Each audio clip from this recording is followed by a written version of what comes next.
Merci Sophie. Merci Sophie Laurent, qui est notre présidente de l'AJP. Moi-même, je suis Bettina de Conac, journaliste et écrivaine et membre de l'AJP également. Et nous avons décidé, comme un avant-goût du Salon international du patrimoine culturel qui se tiendra la semaine prochaine à Paris, nous avons eu l'idée de nous pencher un peu sur un sujet que nous avons appelé la nouvelle économie autour du patrimoine.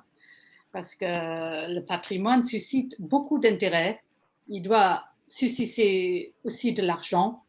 Il doit susciter un public. Ce n'est pas facile, mais il y a des gens qui sont là pour les aider, pour aider les propriétaires, tous ceux qui animent le patrimoine aussi. Et donc, nous avons en premier Patrivia. C'est l'une des jeunes start-upers, dont le CEO est là, Christian Clark de Tromontin. Bonsoir. Bonsoir. Nous avons également une autre entreprise, jeune entreprise qui s'appelle Epata. Et donc, le CEO Séverin de Mazerie est là. Bonsoir, Séverin. Et bonsoir, Bettina. Voilà. Et puis, nous avons aussi Nathalie Huguet, qui est la propriétaire d'un joli château en Bretagne et qui a hérité, si je puis dire, je dois le dire. Oui, oui. Il y a une quinzaine d'années de cette propriété par sa tante. Mais est-ce que, Nathalie, en héritant cette propriété, est-ce que vous aviez hérité beaucoup d'argent avec ou des revenus, une rentabilité? Bonjour. Les deux, mon capitaine. Bonjour à tout le monde. Attendez, est-ce que tout le monde qui n'est pas à l'écran, enfin, est-ce que vous pouvez couper les micros? Oui, je suis en train de… Voilà. Et juste ceux à qui on donne la parole pour que cette personne puisse parler. Voilà. Nathalie, c'est à vous. Donc, est-ce que vous aviez hérité, donc, en héritant de la propriété, de beaucoup d'argent, d'une rentabilité, ou est-ce que c'était juste une belle maison? Non, je dirais qu'on a hérité d'une belle maison en bon état. Donc, ça, c'est déjà un point plus qu'important. Il y avait 40 ans de travaux qui avaient été faits. Donc, tout ce qui est mur, toiture, enfin, tous les gros travaux avaient été revus, si je puis dire. Donc, c'est quand même un point important. On avait hérité d'une maison qui déjà avait une certaine rentabilité. Une certaine, c'est-à-dire que ce n'était pas total, mais quand même une certaine. En tout cas, ça nous permettait un point d'appui pour partir. Et puis, quand même, un peu de moyens à côté pour en cas de difficulté de rentabilité, pouvoir quand même subvenir aux besoins de la maison. Et le but étant de la garder, notre génération, et voir celles qui suivent. Néanmoins, vous avez créé quelque chose, enfin, vous avez développé quand même des animations, etc. Vous aviez lancé des nouvelles idées. Est-ce que vous aviez de l'expérience? J'ai entendu la question, Bettina. Pardon? Oui, j'entends mal. Nathalie? Oui, ça a coupé. Oui. Je répète ma question, Nathalie, et peut-être il ne faut pas trop bouger. Alors, ma question, c'était, est-ce que vous aviez de l'expérience, parce que vous aviez développé des nouvelles idées aussi, des nouvelles idées d'animation. Est-ce que vous aviez de l'expérience dans le secteur? Dans le patrimoine, non, mais dans on va dire, le côté rural, agricole, oui, parce que j'avais fait une école d'ingénieur en agriculture. Et dans le côté, tout ce qui est marketing, communication aussi, ayant travaillé d'abord 15 ans dans le marketing et la communication chez Groupama, dans une entreprise. Donc, ça nous a aidés, ouais, ça c'est sûr. Le côté agricole m'a aidé à prendre en considération bien assis dans son environnement, tout ce qui est aussi gestion des fermages, des bois, etc. Et le côté marketing comme toute la gestion visite, etc., événementielle, animation, ça a été, c'est vrai, j'ai appliqué ce que je faisais avant autour du patrimoine. Donc, un peu, vous vous êtes vraiment lancé dedans, un peu tout azimut. À l'époque, quand même, je me rappelle, enfin, on avait discuté un peu, vous m'aviez dit que c'était Epata qui vous avait contacté. Et à l'époque, quand même, vous ne vouliez pas faire appel à leur service. Rappelez-vous pourquoi? Oui, c'était à Epata, il n'y a pas si longtemps que ça, il y a peut-être 5 ans, je ne sais plus. C'était une femme qui était venue en fait à un mariage à Vénétie. et elle nous avait contacté pour éventuellement mettre à disposition le lieu pour un concert électro, un grand concert électro. Donc, finalement, ça ne s'est pas fait. Ce qu'on avait trouvé intéressant, c'était les idées. Parce que nous, on est toujours prêt à étudier quelque chose. Hein, à étudier, on n'est pas fermé, je dirais, tout de suite. Mais après, on s'est dit, on a encore, moi, c'est un peu mon travail, on a encore, on sait le faire, quoi. Voilà. Mais ça n'a pas été parce qu'on n'a pas été content du service, c'est parce que on n'a pas encore ressenti le besoin. D'accord. Donc, je vais demander à EPATA, justement, Séverine de Mazeri, vous êtes le CEO. Donc, expliquez-nous d'abord votre nom étrange. EPATA, ça veut dire quoi, au fait? Alors, Ephata, ça veut dire ouvre-toi en araméen, qui est la plus vieille langue du monde. Pourquoi ce nom? Parce que notre objectif, c'est d'ouvrir le patrimoine à de nouvelles innovations, à de nouveaux usages et à de nouveaux publics. Donc, c'est ça le point de départ. Et il se trouve qu'aujourd'hui, ça a du sens avec toutes les activités qu'on fait, puisqu'on a notamment, peut-être qu'on en parlera juste après, une branche événementielle dans laquelle on ouvre des lieux inconnus à des entreprises en quête de beaux sites. Vous dites sur votre site très modestement, mais c'est très bien aussi, que vous apportez un conseil à 360 degrés, donc bref, en tout. Ça, on en parlera tout de suite, mais dites-nous aussi pourquoi la fondatrice, Charlotte Le Grel, c'était elle, au fait, la fondatrice de EPATA, et pourquoi vous, qui vous êtes associé rapidement avec elle, vous vous êtes intéressé au patrimoine en ayant fait une école de commerce. En fait, avec Charlotte, on a tous les deux entendu l'appel des associations du patrimoine en 2016, quand elles ont lancé un peu leur cri d'alarme, disant 20% de notre patrimoine protégé est en péril si rien n'est fait dans les 10 ans qui viennent. C'est le cadre de vie des Français, l'attractivité de la France à l'étranger qui sera altérée à jamais. Et donc, on a pensé EFATA comme une des réponses entrepreneuriales à ce cri d'alarme. Et Emmanuel Macron, quand il a fait venir Stéphane Bern à l'Élysée, a donné une des réponses institutionnelles à ce même problème.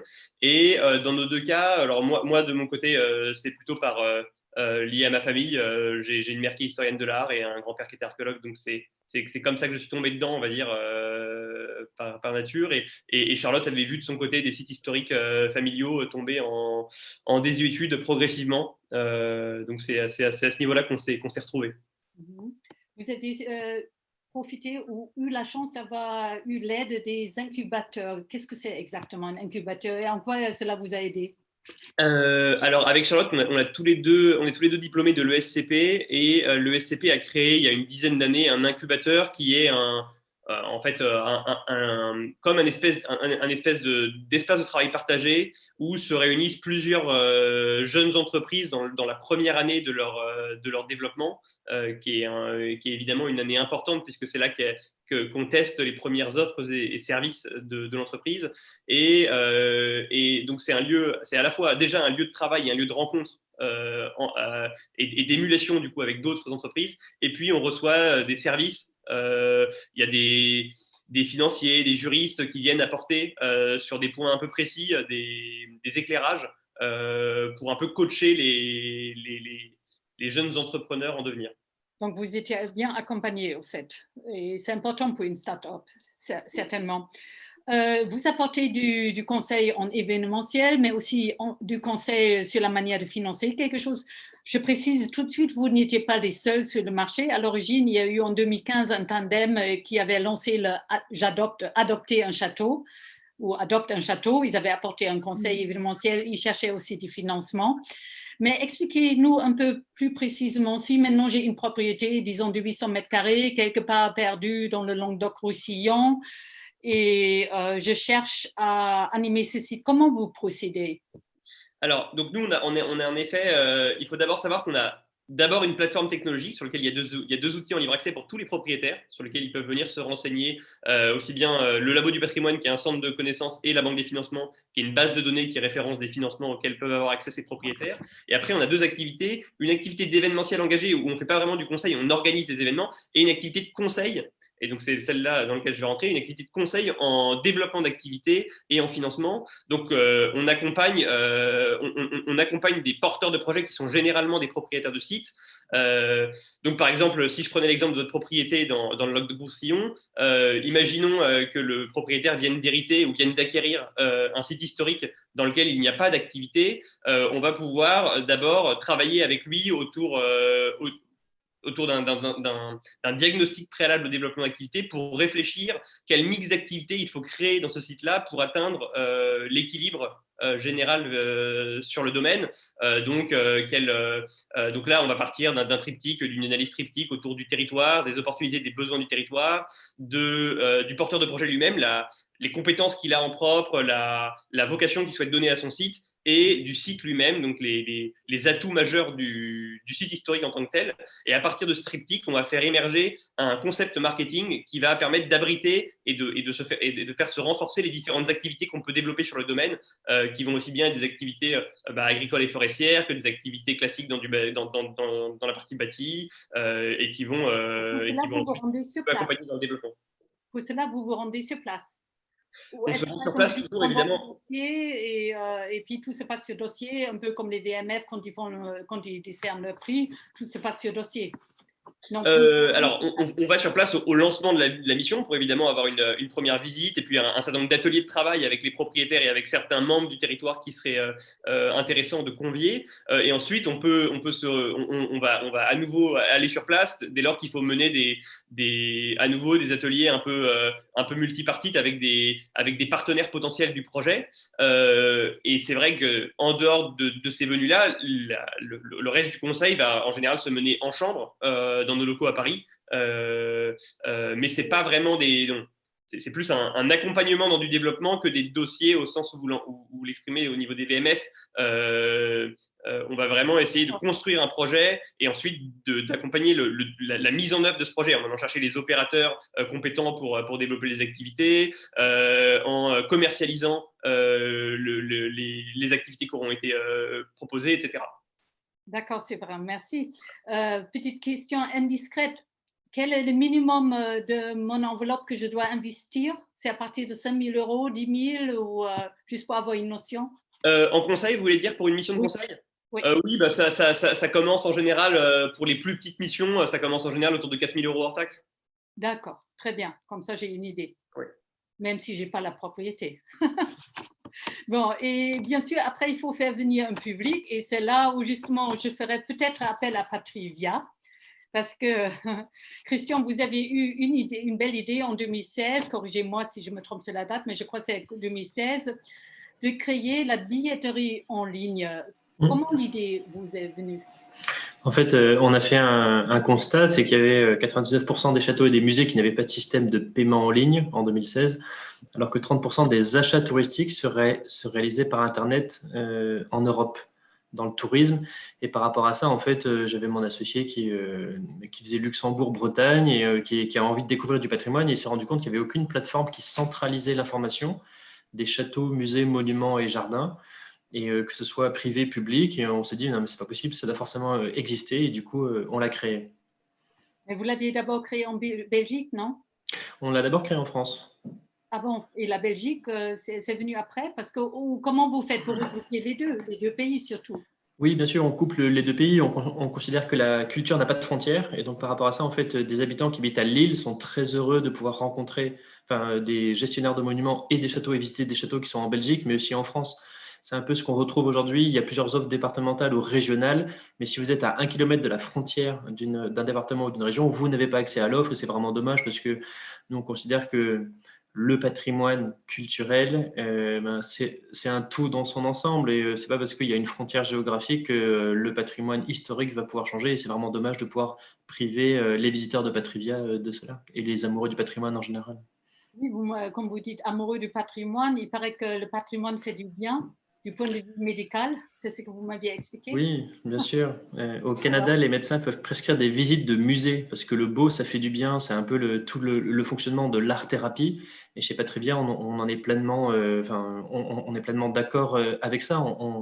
on considère que la beauté sauvera le monde et que des visites patrimoniales font du bien pour le bien-être des personnes, de se mettre au vert, d'aller voir des monuments et de pouvoir partager des moments en famille ou avec des amis ou alors juste avoir des moments de convivialité entre chacun.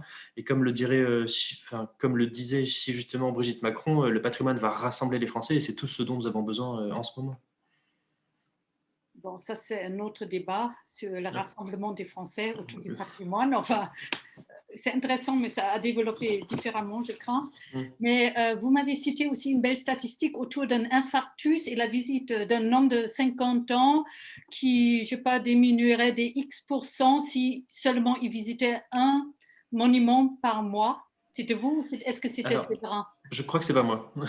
Séverin, oui, exactement, ça fait partie.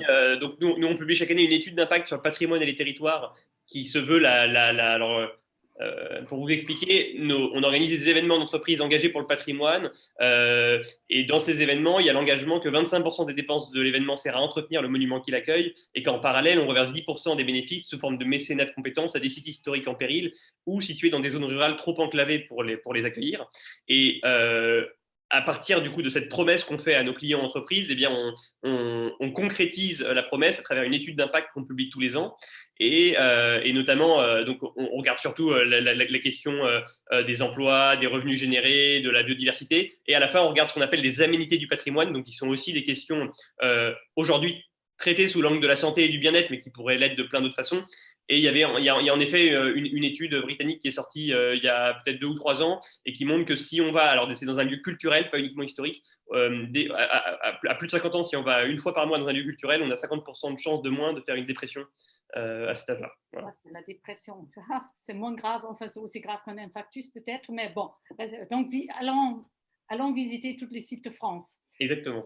Voilà, mais pour revenir donc à Patrivia, vous appelez une plateforme collaborative, c'est quoi exactement?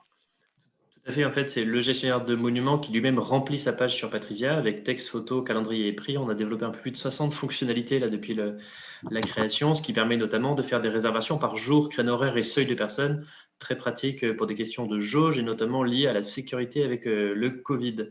Et donc, en fait, voilà, donc c'est vraiment le gestionnaire de monuments qui gère lui-même sa plateforme, ses textes et autres.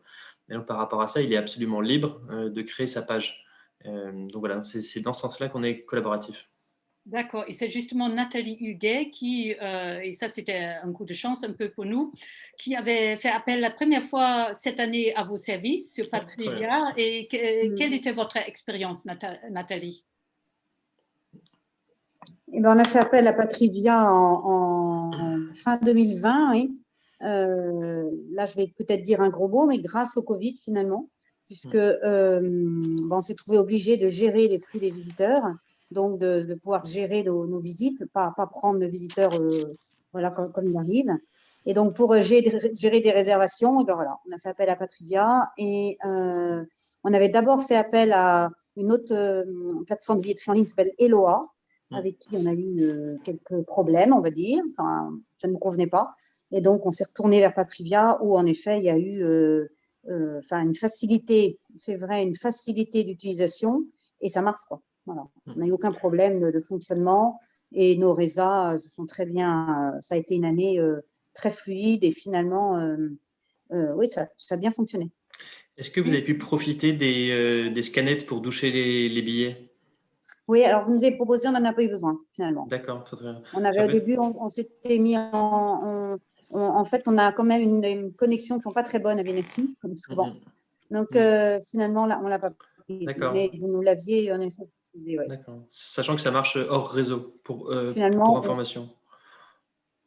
Enfin, bref. Ah oui, parce que finalement, on faisait avec un portable, mais bon, mais on aurait pu utiliser la scanette. Parce que du coup, pour répondre, pour rebondir sur ça, en fait, à la suite des annonces du gouvernement, de l'annonce du pass sanitaire, Patrivia, qui avait développé un système de scanette un système de douchette pour scanner les billets Patrivia, s'est empressé de mettre également l'appli du pass sanitaire et s'est empressé de distribuer une centaine de scanettes et une cinquantaine de monuments de manière bénévole pour permettre au château de pouvoir avoir un maximum de flux. Si je ne dis pas de bêtises, de manière globale, pendant l'été, il y a 50% du trafic des personnes qui arrivent. Et nous, on a des châteaux qui ont eu jusqu'à moins de 30% de fréquentation à partir de l'annonce du pass sanitaire, donc le 21 juillet. Donc nous, notre but en tant que start-up, et je pense que Fata sera tout à fait d'accord avec ça, c'est de trouver des solutions et répondre à des problématiques. Et je pense qu'on est assez doué pour le faire dans l'urgence, parce qu'on est assez réactif, avec des équipes qui sont motivées, avec un amour du patrimoine. Et donc là, en l'occurrence, ça nous a paru être une bonne idée de pouvoir permettre à des personnes de pouvoir scanner les billets pour leur permettre d'avoir des visiteurs et avoir un maximum de monde pour sauver un peu l'été. Il paraît justement, Nathalie, que vous aviez eu pas mal de visiteurs de plus grâce à ces systèmes de billetterie en ligne. Oui, en tout cas, c'est difficile de dire si on les a eu en plus, mais en tout cas, on les a eu et on les a eu. La gestion administrative a été très facile.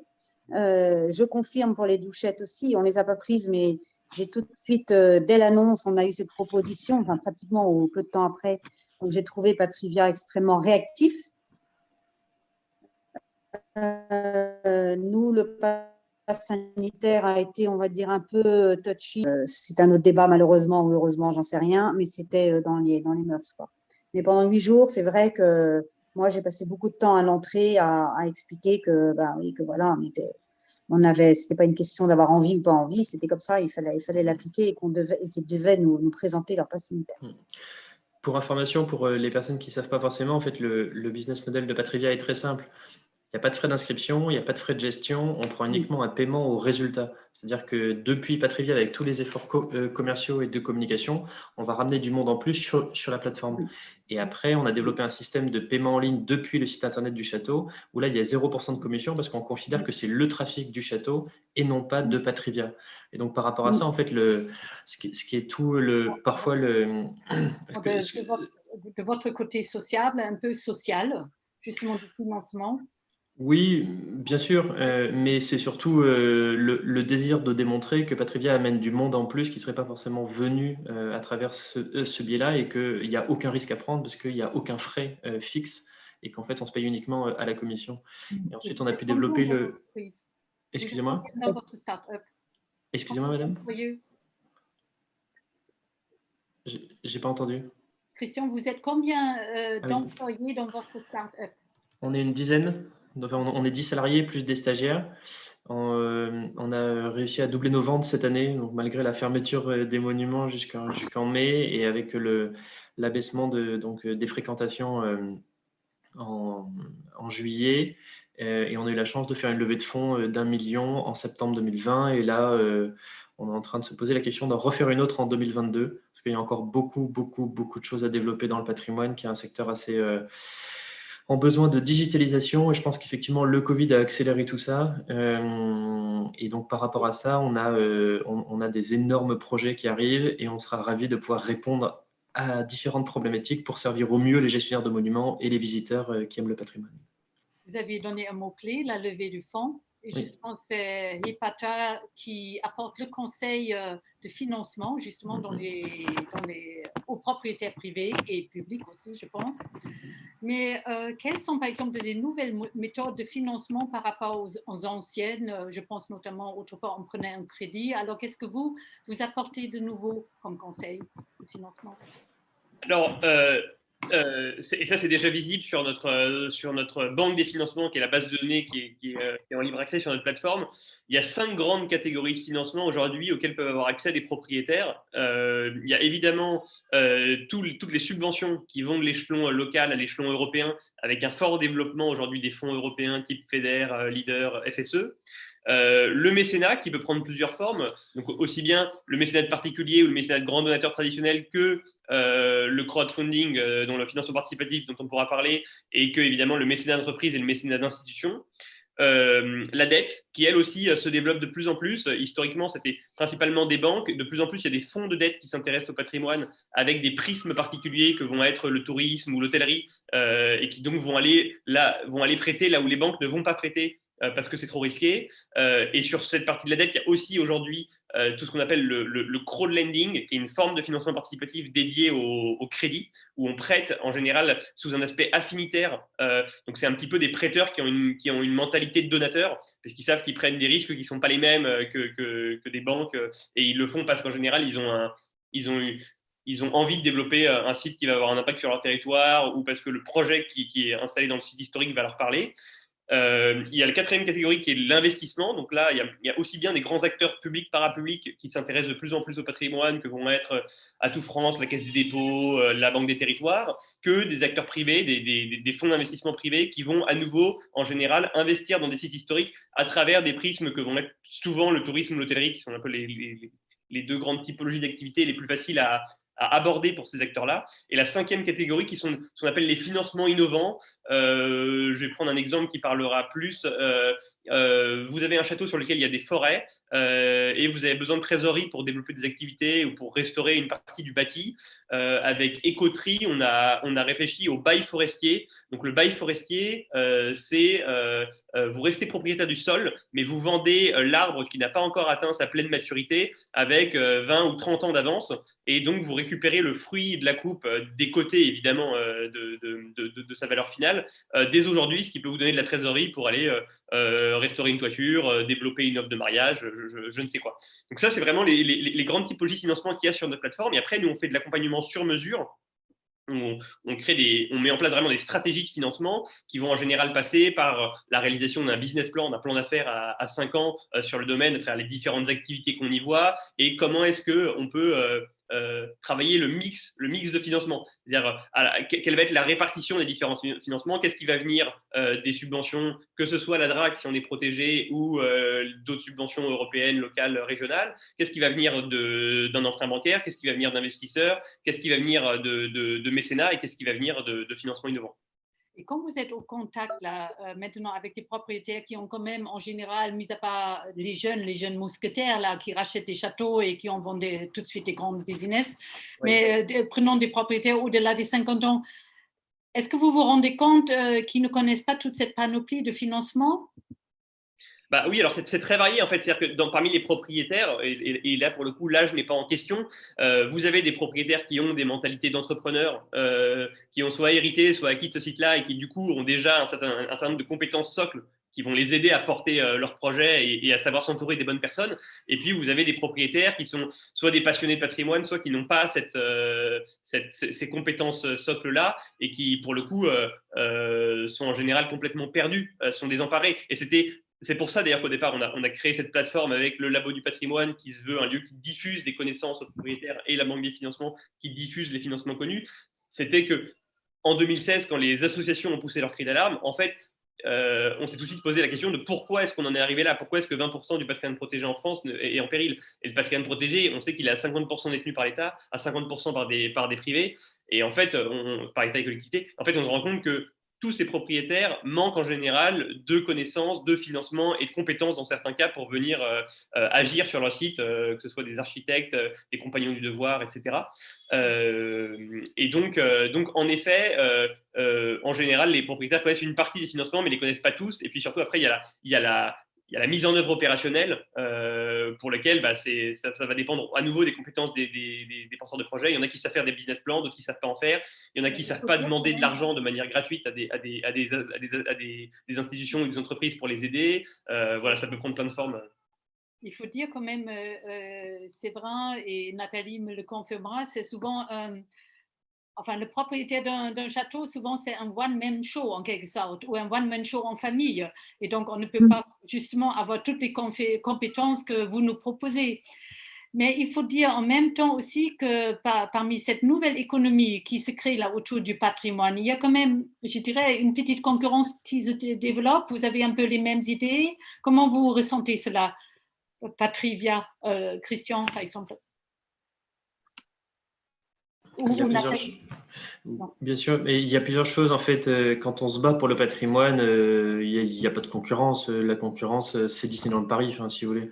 Donc, par rapport à ça, on a énormément de choses à faire. Je pense qu'il n'y a pas assez d'acteurs dans le patrimoine aujourd'hui en tant que start-up. Et je pense que c'est partagé par EFATA, parce que c'est un secteur qui n'est pas toujours évident à faire bouger, parce que ça prend du temps. On est sur le temps long, on travaille avec des châteaux qui sont plus de 1000 ans dans la même famille, et ça prend du temps. Et également, derrière que on est vraiment sur le temps long, et ensuite il n'y a pas vraiment d'entreprise dans le patrimoine ou dans la culture qui est vraiment explosé. Et donc du coup, c'est pas toujours évident de trouver des financements pour financer les entreprises, parce qu'on est les premiers à le faire, donc on doit démontrer pourquoi est-ce que c'est un besoin, pourquoi est-ce qu'on va réussir. Il n'y a pas vraiment d'éléments de comparaison. En revanche, ce que nous on a pu faire, pour revenir sur votre précédente question, c'est qu'on a pu créer un guide des bonnes pratiques à destination des gestionnaires de monuments.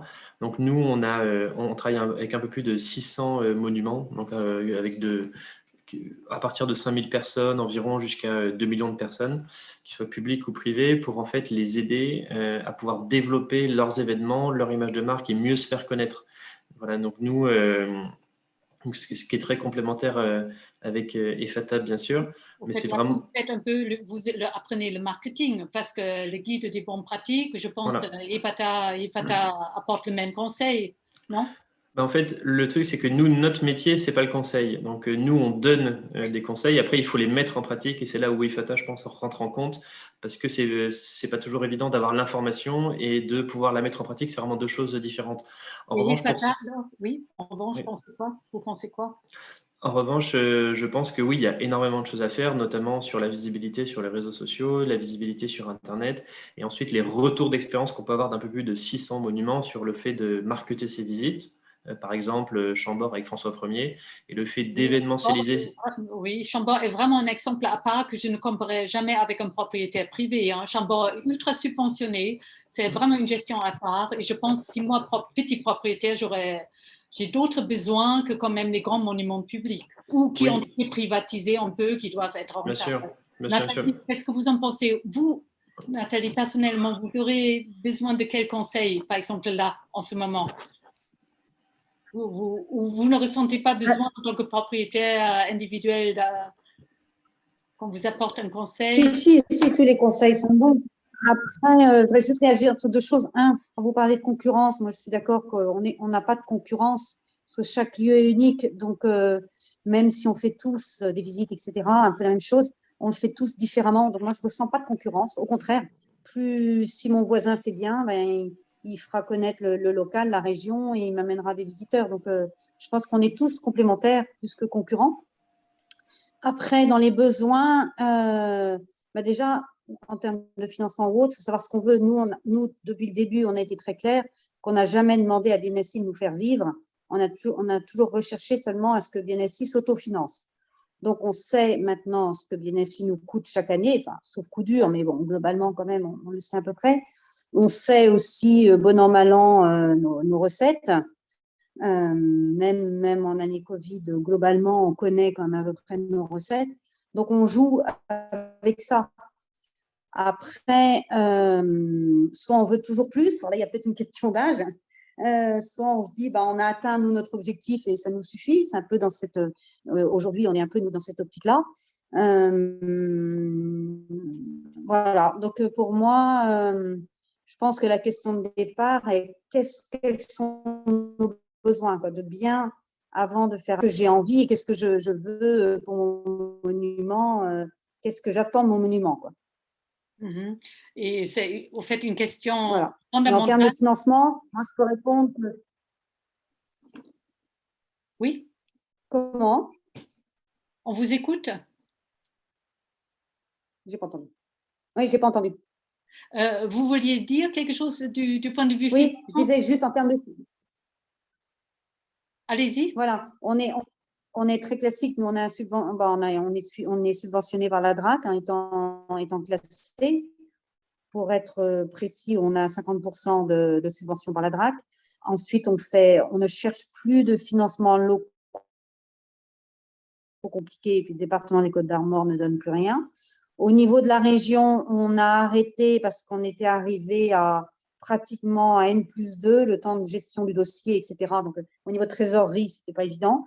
Donc, maintenant, on fait de la subvention au DRAC, du mécénat pour entre 10 et 15% avec des entreprises locales, et puis financement participatif qu'on a fait l'an dernier.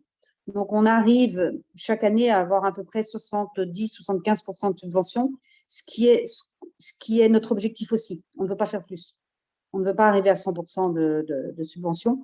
Notre moteur est aussi d'avoir notre propre chiffre d'affaires et d'avoir une bonne gestion qui nous permet de financer le reste. Et puis, on doit quand même le dire, l'avantage étant classé, l'avantage au niveau fiscal qui nous permet aussi, voilà. Donc, nous, à BNSI, à 70-75%, on est à un bon niveau. Quand vous entendez cela, Fatah, vous avez déjà des suggestions à faire? Non, bah là, ce serait compliqué de faire des suggestions comme ça au détour d'une simple conversation. Non, je pense que Nathalie sait très bien comment est-ce qu'elle gère bien assis et la manière dont elle souhaite le développer, elle en a bien parlé. Non, ce que je peux dire sur la question que vous posiez initialement à Christian, c'est que je pense qu'en effet, le patrimoine, si on le voit d'un point de vue économique, il y a un marché qui se structure depuis en fait assez récemment, depuis 5 à 10 ans, en dehors de grands opérateurs de sites culturels que peuvent être Kléber Roussillon ou Twitter Espace. Il y avait jusqu'à présent, en dehors des artisans, personne qui vraiment, aucun acteur économique qui vraiment n'intervenait sur que ce soit le conseil ou le développement d'activités ou la billetterie à ce niveau-là. Et donc, moi, j'ai plutôt l'impression aussi qu'il n'y a pas de concurrence. En fait, nous, sur la partie conseil, on n'a pas de concurrent direct. On peut parfois avoir des concurrents quand on accompagne des collectivités parce qu'il va y avoir un cabinet de conseil spécialisé dans les collectivités qui va avoir une petite parmi ses salariés une ou deux personnes qui connaissent les questions du tourisme et qui donc vont le rattacher au patrimoine, ou quand si jamais on fait des missions de conseil auprès de grosses institutions que peuvent être Versailles, Chambord ou le Louvre, on peut dans ces cas-là tomber sur des gros cabinets de conseil qui ont pignon sur rue et qui parce que c'est des marchés importants, peuvent aussi s'y attaquer. Mais en fait, le patrimoine, c'est quand même d'abord un sujet de passion. Et c'est pas un sujet qui attire énormément parce que c'est pas un sujet où on va devenir riche. Donc les entrepreneurs ne se lancent pas en priorité dans ce secteur-là. Ils vont préférer aller dans les fintech, aller dans les legal tech, aller dans des secteurs où pour le coup, comme le disait Christian, il y a déjà beaucoup d'argent sur place. C'est-à-dire qu'il y a déjà des fonds de venture capital qui sont prêts à financer ce genre de projet et qui les poussent complètement, plutôt que dans le patrimoine qui est un marché en cours de structuration que peu de gens comprennent vraiment, qui est très passionnel avec des associations qui parfois se tirent un peu la bourre entre elles parce que tout le monde veut être le représentant du patrimoine à l'échelle nationale. Donc non, je dirais qu'il n'y a pas de concurrence et qu'il y a plutôt un appel commun, à mon avis, qu'on pousse à ce que plus d'acteurs viennent participer au développement de cette économie du patrimoine. C'est intéressant ce que vous dites parce que j'ai regardé un peu justement le côté financement de vos entreprises. Christian en avait parlé tout à l'heure en disant au fait certaines choses reviennent chez eux, je pense 80% aux propriétaires. Vous reversez même 10% à la Fondation du patrimoine et vous rémunérez, Christian, avec 10% votre entreprise. Et j'ai l'impression, vous aussi, là, chez les FATA, vous reversez des choses pour la restauration du patrimoine. Vous êtes assez solidaire, même si vous ne gagnez pas autant qu'à Wall Street. Alors, c'est sûr, on ne gagne pas autant qu'à Wall Street et c'est peut-être pour ça qu'on a choisi de faire du patrimoine parce que ça a du sens et je pense que pour FATA comme pour Patrivia, ça a tout son sens de pouvoir participer à un effort commun de préservation et de transmission tout en ayant la possibilité de pouvoir démocratiser la culture et le patrimoine pour le plus grand nombre. Juste pour revenir sur ce que vous disiez, donc Patrivia reverse 80% du prix du billet aux gestionnaires de monuments. Et ensuite, dans le cadre du Pass Patrimoine, on reverse 10% de la marge à la Fondation du patrimoine pour les projets de la mission Berne, portés par Stéphane Bern. Donc, c'est vraiment deux choses différentes. Mais par rapport à ça, on est solidaire et parce qu'il le faut. Quand Patrivia a lancé le hashtag cet été, je visite la France avec l'association Patrimoine 2.0, on l'a fait pour soutenir le secteur. On a été vu un peu plus de 30 millions de fois et puis ça a été repris par Atout France. On a été gentiment remercié par Jean-Baptiste Lemoine, donc le secrétaire d'État au tourisme, pour ce qu'on avait pu faire. Mais oui, on est solidaire parce qu'avant tout, on est des passionnés, on est des amoureux et si on voulait être riche, on ne serait pas dans le patrimoine. Mais la solidarité est peut-être aussi un signe du temps, non? Le côté justement une levée de fonds en commun, on donne le financement participatif. Est-ce que les jeunes d'aujourd'hui, est-ce qu'ils sont prêts à donner plus qu'autrefois? Non. Non. Ah, J'ai pas ce sentiment. Après, nous, on fait pas du don, on fait de l'achat de billets, donc c'est un peu différent, mais j'ai pas le sentiment que les jeunes non, soient mais plus vous prêts à reversez donner. quand même quelque chose. Et par exemple, vous pourriez vous dire, je garde tout le bénéfice après, enfin, bien sûr, ayant rémunéré les propriétaires, enfin, comme il Hmm. faut, mais vous n'êtes pas obligé de reverser quelque chose à la fondation du Non, mais, patrimoine. non, bien sûr que non. Non, Voilà. c'était un souhait qu'on avait de vouloir participer à la reconstruction, parce que si les bâtiments, les monuments ne sont pas en bon état, derrière, il n'y aura pas de visite. Et puis après, on n'aura plus de patrimoine. Donc, c'est une partie Billetterie après. de notre histoire qui s'effondre. Et avant tout, ce qu'on trouve qui est exceptionnel en France, c'est que tous les 100 kilomètres, le patrimoine change, les traditions changent. C'est une force énorme qu'on peut avoir dans ce pays. Et donc, du coup, par rapport à ça, on a envie de le préserver, on a envie de le transmettre et on a envie de faire partager notre passion au plus grand nombre. Et c'est vraiment le côté social et éthique dans votre entreprise. Bah, c'est évidemment, c'est évidemment quand on a choisi de s'engager pour le patrimoine, on l'a fait parce que c'était un métier qui avait du sens pour nous et qu'on avait envie d'avoir un impact à ce niveau-là. Donc c'est venu en fait assez naturellement le fait de mettre en place ces mécanismes de redistribution au patrimoine qui accueille nos événements et au patrimoine en péril. Après, je crois quand même qu'il y a de plus en plus une prise de conscience générale, pour le coup, qui n'est pas liée qu'au patrimoine, de la nécessité d'une économie du bien commun et que de plus en plus, nous, par exemple, les entreprises qu'on accompagne dans des événements sont très sensibles à cette question de l'engagement parce qu'elles souhaitent, donc c'est tout l'objet des démarches RSE qui sont désormais de plus en plus pensées à l'échelle globale de l'entreprise et pas seulement et pas seulement sur un aspect précis d'un de leurs offres ou d'un de leurs produits, mais vraiment de voir comment est-ce qu'à toutes les étapes de la chaîne de valeur, ils sont vertueux dans leur manière de travailler. Et ça, c'est aussi pour le coup une demande très forte des jeunes générations. Toutes ces grandes entreprises qui peuvent aujourd'hui avoir du mal à recruter des profils sortis de l'université ou des grandes écoles, elles ont ces difficultés-là aussi parce que en dehors des modalités de travail qu'elles offrent, elles peuvent parfois avoir perdu un peu le sens. Et donc, il y a une forte demande, je pense, aujourd'hui chez les jeunes salariés d'engagement de la part de leurs entreprises. C'est intéressant. Enfin, je pense ça aussi, c'est notre impact sur la société où il faut faire des études, où il y en a des études en marche et en cours. Il y a une autre chose qui m'a frappée en me penchant un peu sur cette nouvelle économie autour du patrimoine, c'est que j'ai remarqué que vous êtes jeune, vous avez plein de nouvelles idées et pourtant vous vous êtes rapproché, entre guillemets, des vieux, dont les institutions, un peu comme les VMF, comme la demeure historique, etc. Pourquoi ce besoin de vous rapprocher d'eux et de ne pas faire la révolution?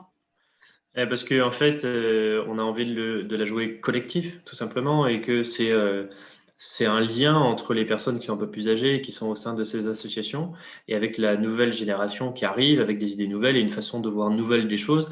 Nous, on veut pas faire de révolution, on veut faire une transition, tout simplement, et amener toutes ces personnes qui ont le mérite de s'être battues pour le patrimoine vers une façon un peu différente, parce que les temps changent, avec une nouvelle vision.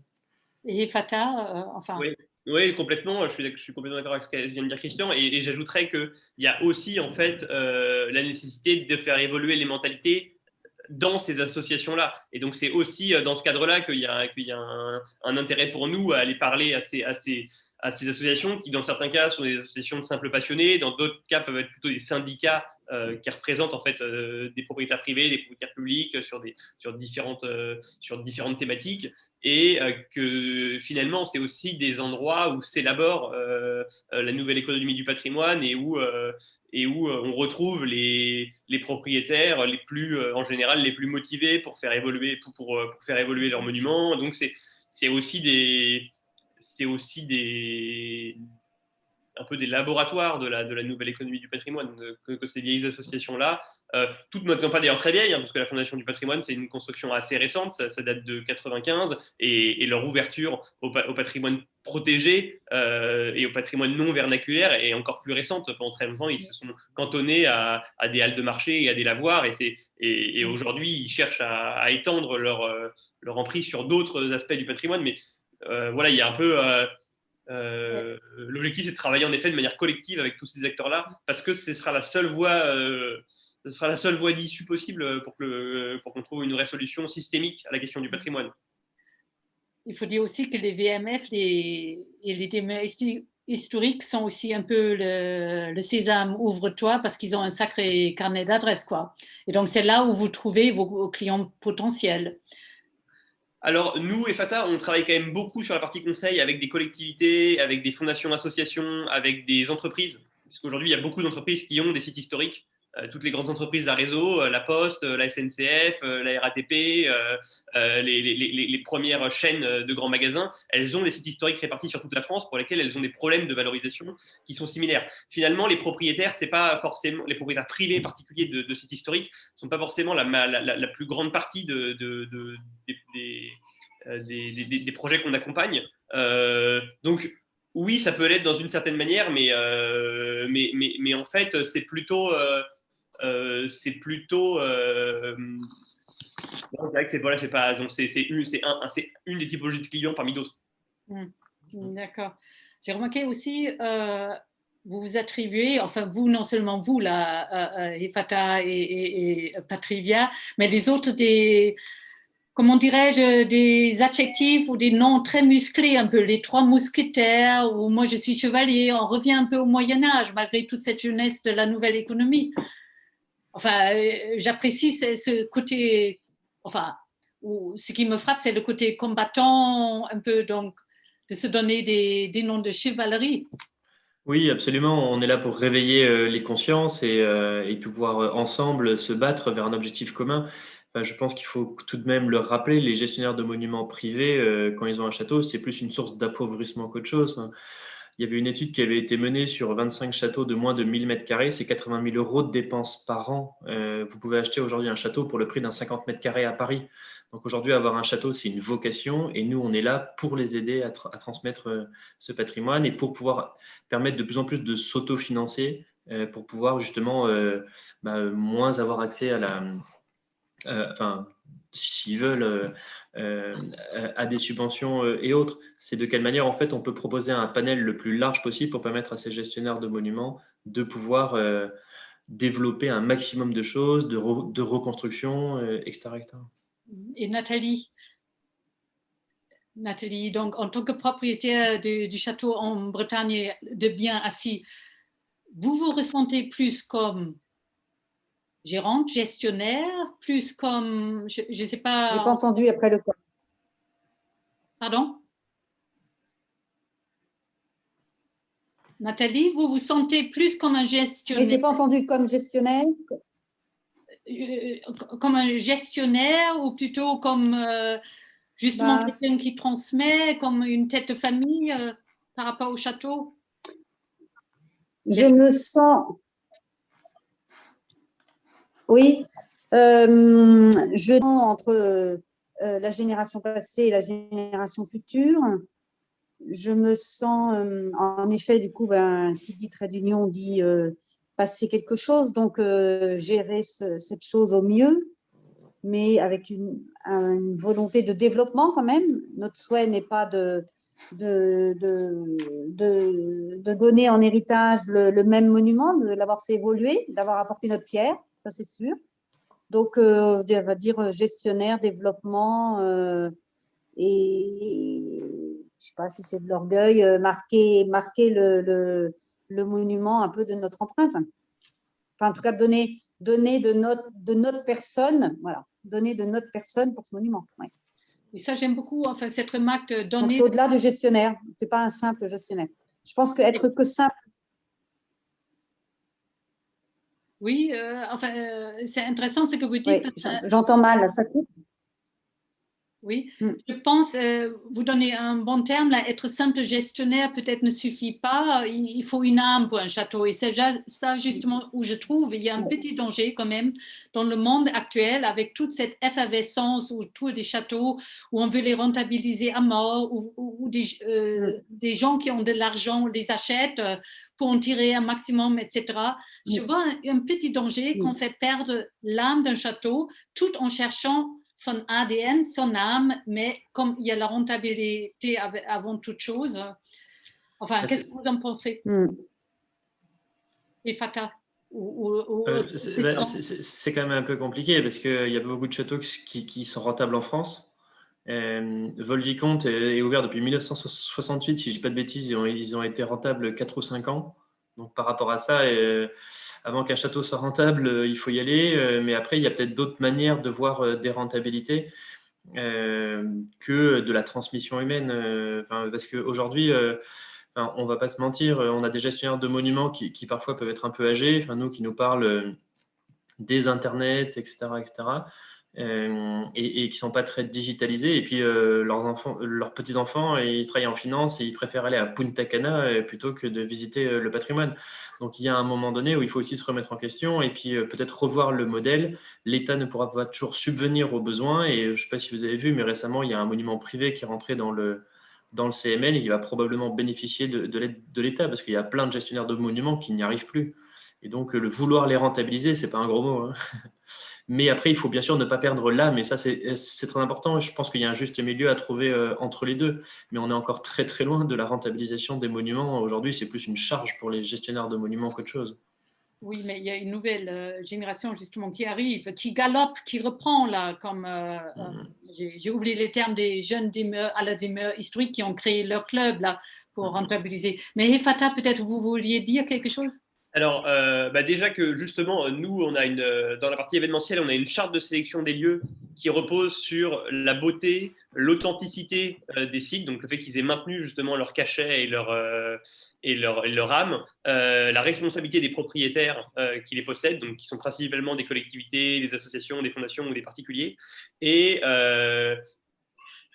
l'intimité qu'on va créer dans ce monument. En fait, à chaque fois, nos entreprises se retrouvent seules sur place. Elles ne sont jamais, comme dans certains hôtels ou comme dans d'autres lieux de séminaire, plusieurs entreprises en parallèle sur le site. Elles sont toujours seules. Elles créent toujours une relation intime avec ce monument-là. Donc, il y a justement aujourd'hui en fait, une demande très forte pour un retour à l'authenticité, pour un retour à des monuments qui ont préservé leur âme. Donc, il y a une vraie carte à jouer en fait, pour tous ces monuments-là. Et c'est plutôt, je dirais que aujourd'hui, la dynamique est plutôt porteuse pour des lieux qui ont gardé leur âme plutôt que l'inverse. Donc, je pense qu'on va plutôt aller vers la préservation davantage de ce genre de lieux. Après, il peut y avoir en effet des entreprises qui ont cherché la rentabilité, mais dans ces cas-là, et c'est ce que disait Christian, en fait, il y a très peu de sites historiques qui vont pouvoir rentrer dans des cahiers des charges d'exploitants qui ont des vrais modèles rentables sur le patrimoine. Quand vous êtes par exemple chez Château Forme, qui est aujourd'hui le leader du séminaire résidentiel d'entreprise en Europe, les châteaux de Château Forme se trouvent à maximum 45 minutes d'un aéroport parisien ou alors au cœur d'une grande métropole, et par grande métropole, Nantes n'est même pas une métropole pour eux. Donc je veux dire, faut quand même avoir une idée. Le patrimoine, on sait qu'il est équiréparti sur le territoire, qu'il y a 50% du patrimoine qui est en zone rurale, donc dans des communes de moins de 2000 habitants, et que 50% du patrimoine est dans des communes de plus de 2000 habitants. Et donc en fait, ceux qui ont des solutions rentables, vraiment rentables, c'est-à-dire pas équilibrées, mais avec des rentabilités de 15% par an, c'est un mouchoir de poche pour le patrimoine. C'est vraiment quelques sites. Je vous interromps là avec toutes les statistiques un peu mais pour revenir à l'âme, je pense qu'on a intérêt peut-être, et on a commencé en France à regarder un peu au-delà des frontières, parce que pour moi qui se promène un peu aussi en Europe en regardant les châteaux partout, moi-même je suis allemande, mais j'aime beaucoup l'Angleterre avec le National Trust, et justement ils réussissent à soutenir, à aider à rentabiliser des châteaux en permettant aux familles d'y continuer à habiter. Et je pense que la première âme d'un château, c'est quand même la famille ou un propriétaire qui depuis un an s'investit. Et ce n'est pas uniquement un plan de gestion appliqué par quelqu'un qui ne voit que la rentabilité. Mais vous avez dit vous-même, on implique une charte, on impose une charte et on regarde de près. Vous regardez de près en tout cas, vous les jeunes dans la nouvelle. Oui, bien sûr. Donc le National Trust était un très bon exemple, comme le English Heritage et le Scottish Heritage en Angleterre. En revanche, les prix ne sont pas les mêmes. Hein. En France, nous sur Patrilia, par exemple, on a un prix moyen à 7 euros de mémoire. En Angleterre, c'est plus 20-25 pounds pour une visite. Donc, effectivement, oui, c'est rentable, mais oui, ça coûte plus cher aussi. Et donc, du coup, par rapport à ça, et ensuite, c'est un modèle qui a été créé par des privés il y a un peu plus de 100 ans, si je ne dis pas de bêtises, notamment par rapport à l'abonnement avec… Déjà, non, et au 20e aussi, oui. Oui. Et donc, du coup, effectivement, c'est quelque chose qui date de très longtemps. Et puis ensuite, il y a une autre chose qu'il faut prendre en compte, c'est que je pense que les Anglais ont une approche du patrimoine qui est différente des Français. Notamment, je pense que les Anglais sont plus attachés à leur patrimoine que les Français. Mais ça, c'est encore un autre aspect, justement. Oui. Qu'il faudrait développer une autre fois parce que je regarde l'heure, ça fait une heure. Juste une petite question. Est-ce que on n'a parlé que des châteaux? Est-ce que tous les deux, il n'y a que ce patrimoine-là qui vous intéresse? Non, nous, on accompagne vraiment tout le patrimoine historique, d'ailleurs pas uniquement le patrimoine protégé, mais aussi le patrimoine non protégé, qui représente quand même une grande partie du patrimoine aujourd'hui. Et dans les typologies de biens qu'on accompagne, il y a des prieurés, des abbayes, des châteaux, des hôtels particuliers, des maisons médiévales, des villas du 19e, des immeubles art déco. Voilà, il y a des anciennes manufactures ou des anciennes fabriques qui peuvent être du 18e ou du 19e. Il y a vraiment une très très grande variété de sites historiques et c'est aussi ça la richesse de notre métier, quoi. C'est de vraiment déjà en fonction des régions, en général, les matériaux de construction ne sont pas les mêmes sur des sites proches. Et c'est ce que disait Nathalie sur le fait qu'il n'y a pas vraiment de concurrence parce qu'en fait chaque lieu est unique et très atypique. Mais en plus de ça, il y a une grande variété de types de sites historiques. Donc nous, on les accompagne évidemment et on organise aussi nos événements là-dedans, dans des musées aussi, par exemple. Puis nous, juste avant de donner la parole à Martine, je crois, qui lève la main, on travaille avec des châteaux, des musées, des monuments, des jardins, à partir du moment où c'est ouvert à la visite. Et il se trouve que nous, on s'est focalisé sur les châteaux plutôt classés ou les monuments classés. Notamment, on travaille avec le hangar d'Écosville, qui est le plus grand hangar à dirigeable de France, qui était un ancien hangar à dirigeable de la guerre 14-18. Donc, on n'est pas limité par rapport à ça. En revanche, les lieux qui sont ouverts à la visite, généralement, c'est plus facilement des châteaux, des musées ou des monuments que des lavoirs qui sont libres d'accès. Il y avait des questions, Martine, oui?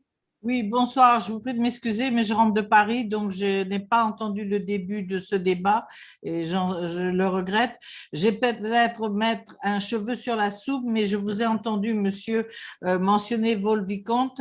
Je suis membre du French Heritage Society.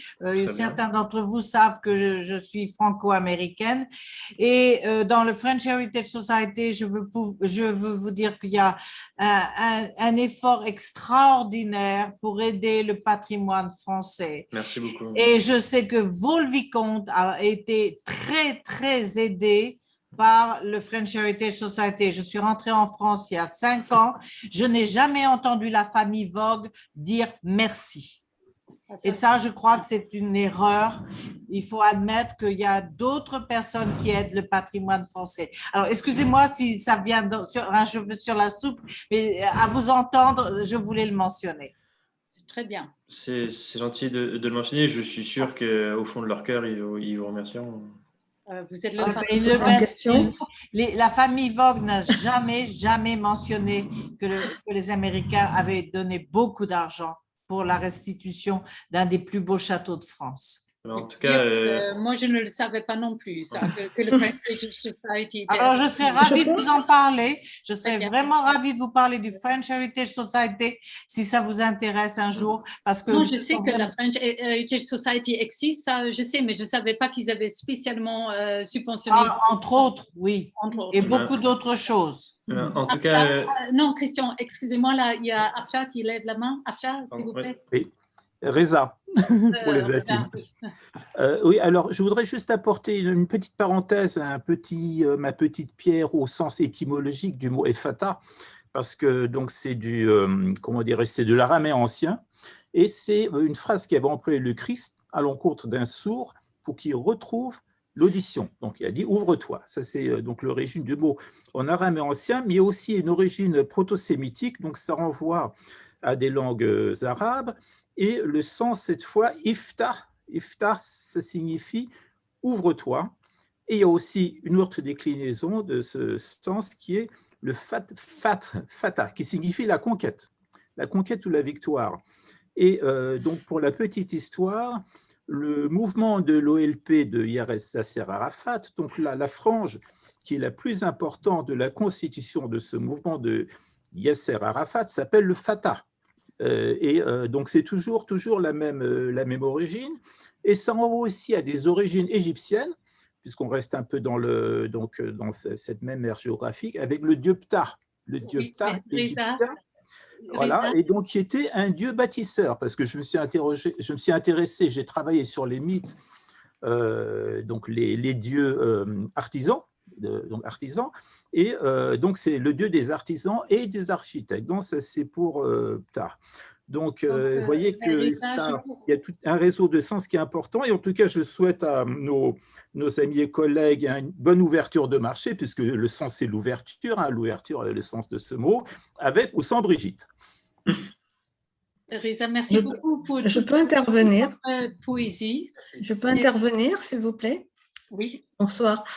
Oui, écoutez, j'ai écouté avec beaucoup d'intérêt vos interventions. Alors moi, j'ai posé une question. Je voulais savoir si les propriétaires de châteaux privés accueillaient des artistes. Alors, c'est vrai qu'avant le Covid, il y avait beaucoup de touristes. Voilà, on ne voyait pas tellement les besoins des petits musées, des châteaux. Des châteaux privés. Mais maintenant que la situation a changé, on voit bien que voilà, le financement est plus difficile à trouver, parce que c'est très difficile. Il y a pléthore de financements, mais pour aller chercher les subventions, les autres financements, c'est pas évident, surtout pour des petits propriétaires. Donc, je pense que si maintenant une façon de s'ouvrir aux artistes, peut-être, proposer des expositions, recevoir des artistes. Par exemple, moi-même, j'ai développé des créations de photos numériques, et j'ai exposé l'année dernière au domaine de Madame Elisabeth. C'est sur Marie-Antoinette New Look, avec des animations de défilé du 18e, vous voyez. Donc ça, j'aimerais bien proposer aussi à des châteaux, mais moi, je ne sais pas comment faire pour les toucher. Mais je pense que vous pouvez y aller, enfin, pas, je dirais pas faire du porte-à-porte, mais vous contacter par exemple les vieilles maisons françaises, déjà cibler la région où vous voulez aller, et puis regarder si le château est ouvert au public. Et en général, je pense, Nathalie, corrigez-moi, que chaque château quand même donne son profil un peu de ce qu'ils font, etc. Oui, bien sûr. On essaiera, mais c'est vrai que c'est pas évident. Et c'est vrai que les nouveaux, les plateformes numériques, même actuellement, bon voilà, sont très utiles aussi, peut-être, voilà, pour découvrir des lieux déjà, et puis pour proposer. Hein. Donc, c'est vrai que maintenant, il y a besoin de restructuration, et les startups, les nouvelles entreprises numériques ont leur avenir, parce que justement, il y a tout un changement de société qui est en train de se faire. Tout à fait. Et juste pour terminer, je voulais dire par rapport aux jeunes, je trouve ça très désolant, vraiment désolant de voir qu'ils ne s'intéressent pas suffisamment au patrimoine français. Je ne sais pas, mais ce soir, nous avons quand même deux personnes assez jeunes oui, pour parler du patrimoine et pour montrer leur investissement. Oui. J'imagine que vos équipes sont assez jeunes aussi, non? Non, pas trop. Non, je parlais, je posais la question à Christian et Séverin. Oui, alors moi je suis le plus âgé de l'équipe. Alors, quel âge? 35. Ça arrive. Merci. Ça arrive. Non, mais c'est bien qu'il y a la relève. Est-ce que je peux poser une question, s'il vous plaît? Bien sûr. Oui. Alors, je reviens sur ce que vous disiez tout à l'heure par rapport aux expositions. Je trouve que c'est un effet très intéressant, mais il y a quand même un petit problème, c'est que malheureusement, et alors je m'adresse à ceux qui les accompagnent, là, Espata et puis éventuellement Christian Clark mais surtout EFATA, ils ont parfois l'idée de mettre des choses tellement immondes qui défigurent les châteaux avec des espèces de réalisations en Lego, avec de l'art contemporain, vraiment de très très mauvais goût, et c'est vraiment pas. Alors, est-ce que vous allez essayer de les conseiller aussi? Je parle en connaissance de cause parce que, bon, tout en étant très impliqué disons, précédemment sur des supports qui traitaient directement de patrimoine, je travaille actuellement pour le quotidien de l'art. Donc, on y fait beaucoup d'art contemporain. Moi, je préfère y traiter du patrimoine, mais enfin bon, ça c'est une question de goût. Mais j'ai l'occasion donc de voir des horreurs d'art contemporain dans des lieux magnifiques. Oui. Alors, est-ce que vous allez essayer de les recadrer gentiment, de leur expliquer que, etc. Je ne sais pas si l'esthétique entre dans vos conseils, Christian, ou… Oui, parce qu'ils disent que ça fait venir le public. Alors là, maintenant, la grande mode, c'est le Lego pour faire venir les familles. Oui. Moi, ça a fait fuir même mes petits… Enfin, j'amènerai pas mes enfants ni mes petits-enfants, voilà. Donc, en fait, faire venir les familles, c'est un petit peu un cliché. Il faudrait trouver un juste milieu de véritable apprentissage de l'esthétique, du goût, du patrimoine, de l'art. Je pense que EFATA sera plus à même de répondre parce qu'ils font du conseil aux gestionnaires de monuments. Nous, dans notre cas, on n'est pas là pour juger, on est là pour apporter un service qui est un service de billetterie. Et après, il se trouve qu'on a fait un guide des bonnes pratiques où on donne notre retour d'expérience sur 600 monuments. Mais après, c'est libre un peu aux châteaux qui, depuis toujours, ont eu l'habitude d'accueillir des œuvres d'art à travers des peintures ou autres, ou des sculptures. Après, je pense qu'EFATA aura une réponse plus appropriée parce que nous, on ne conseille pas les gestionnaires de monuments sur ce qu'ils mettent à l'intérieur des châteaux. Et le goût, ça se dispute et ça se discute. Bon, sur cela, je pense… Oui, Sophie, vous vouliez dire quelque chose? Tu voulais? Ton micro? Sophie? Bon. Non, je disais juste que j'attendais la réponse. Ça casse un petit peu l'initiative que je vois, la valorisation. Je vous remercie de votre intervention aussi, même si on a parlé poésie et art à la fin. Donc, on s'est éloigné un peu du patrimoine, business, nouvelle économie proprement dit. En tout cas, merci beaucoup à tous les intervenants d'être venus, d'avoir participé, d'avoir apporté votre goutte pour sauver le patrimoine français. Donc, merci à Nathalie aussi d'avoir pris le temps de quitter la gestion de votre château. Et merci à Christian Clark.